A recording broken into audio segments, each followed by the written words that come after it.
আসসালামু আলাইকুম। আমরা এমন অনেকেই রয়েছে যারা একটা স্মার্টফোন কিনতে চায় কিন্তু বাজেটটা খুবই কম। কম বলতে অনেকের কাছে 10,000 টাকাও বেশি মনে হচ্ছে। চাচ্ছেন 10,000 টাকার কমে একটা ফোন কিনতে। তাদের জন্য আজকে নিয়ে আসলাম আইটেলের A100C মডেলের এই ফোনটি। এই মুহূর্তে ডিভাইসটির অফিসিয়াল দাম 7,790 টাকা। এটা দেখে বলেন বা হাতে নিয়ে কোনোভাবেই কিন্তু মনে হয় না যে এতটা কম টাকার ফোন হাতে নিয়েছে। বিশেষ করে রিয়ার প্যানেলের ডিজাইনটা হ্যাঁ মিল রয়েছে Oppo X9 অ্যান্ড OnePlus 15 এর সাথে এই রিয়ার প্যানেলের ডিজাইনটা কিন্তু অনেকটাই মিল পাওয়া যায়।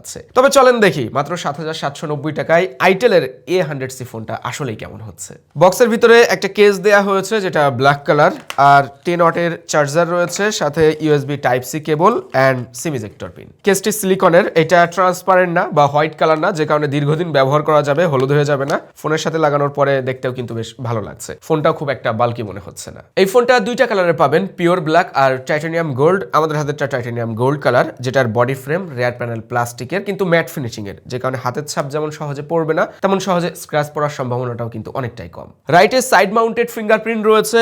এইটার আনলক স্পিডটা কিছুটা স্লো, হ্যাঁ একটু দেরি করে আনলক হওয়ার সময়, বাট মিসরিড করতে দেখা যায়নি। ক্যামেরা মডিউলটা দেখলে মনে হয় এখানে দুইটা ক্যামেরা দেয়া হয়েছে, বাট ক্যামেরা আছে একটাই। আর নিচে যে জায়গাটা, এই জায়গাটায় মূলত আয়ার রিমোট দেয়া হয়েছে। তার মানে এই ফোনটা ব্যবহার করে আপনারা স্মার্ট টিভি বা এসি এগুলা কন্ট্রোল করতে পারবেন। সিম কার্ড স্লট লেফটে রয়েছে, এখানে দুইটা ন্যানো সিম কার্ড, সাথে একটা এসডি কার্ডও ব্যবহার করা যাবে। বটমে রয়েছে 3.5mm অডিও পোর্ট।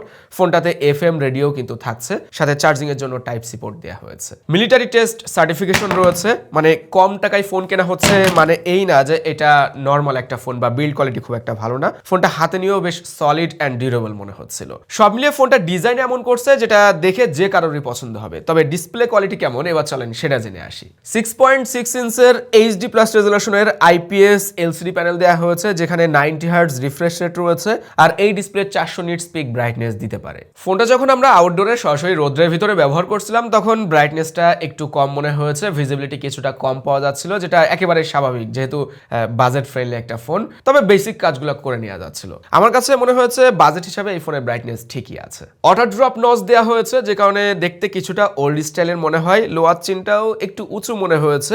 লোয়ার চিনটা নিয়ে সমস্যা নাই, বাট অটো ড্রপের জায়গায় যদি 500 নচ দেওয়া হতো তাহলে কিন্তু খেলাটা পুরাই জমে যেত। ইউটিউবে 1080p রেজোলিউশনের ভিডিও দেখা যায়, তবে সব ভিডিও না, কিছু কিছু ভিডিও 720p, আবার কিছু ভিডিও 1080p রেজোলিউশনে দেখা যাচ্ছিল। ইউটিউবে ভিডিও দেখতে সমস্যা হয়নি। শার্পনেস, ডিটেলস, একটা বাজেট ফ্রেন্ডলি ফোন হিসাবে ডিসপ্লের কালার কোয়ালিটি সবকিছুই কিন্তু ওকে মনে হয়েছে। কিন্তু পিওর 90 হার্টজের যে মজাটা সেটা কিন্তু এই ডিসপ্লে থেকে পাওয়া যাচ্ছিল না। টাচ রেসপন্সটা একটা ভালো থাকলেও মনে হচ্ছে ডিসপ্লেটা 60 to 90 হার্টজেই ঘোরাফেরা করছে। মানে সবসময় 90 হার্টজ এক কথায় পাওয়া যায় না, বেশি অংশ সময় মনে হচ্ছিল যে 60 হার্টজে ডিসপ্লেটা চলছে।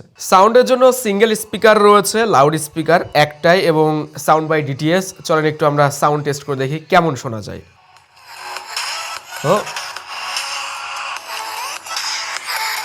সাউন্ড কিন্তু বেশ লাউড মনে হচ্ছে, তবে 90%-এর উপরে গেলে সাউন্ডের ভিতরে ডিস্টরশন পাওয়া যাচ্ছিল। সো 80% 90% পর্যন্তই সাউন্ড কোয়ালিটি ঠিক আছে, লাউড আছে সিঙ্গেল স্পিকার হিসেবে।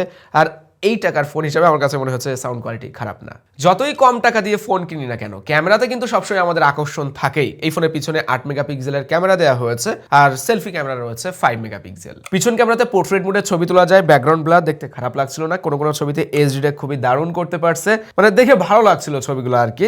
কালার টালার ওকে ন্যাচারাল আছে, কিছু কিছু সময় এক্সপোজার ব্যালেন্স করতে যায় একটু উলটপালট করে ফেলে। ব্যাকগ্রাউন্ডে যখন অতিরিক্ত আলো আসে ওয়াশড আউটের দিকে নিয়ে যায়। শার্পনেস ওকে আছে। আমরা বেশ কয়েকটা ছবি তুলেছি পোর্ট্রেট মোডে, ল্যান্ডস্কেপ মোডে। আপনারা ইমেজ স্যাম্পলগুলো দেখলে এই ফোনের ইমেজ সম্পর্কে ধারণা পেয়ে যাবেন। সেলফি ক্যামেরা 5 মেগাপিক্সেল, হ্যাঁ মেগাপিক্সেল যেহেতু কম, জুম করলে শার্পনেস ডিটেলস কিছুটা কম পাওয়া যাচ্ছিল। স্কিন টোন আরেকটু সুন্দর হতে পারতো, আর একটু কালারফুল হলে দেখতে হয়তো ভালো লাগতো। সামনে এবং পিছনে বোথ 1080p 30fps এ ভিডিও শুট করা যায়, এটা কিন্তু ভালো লাগছে।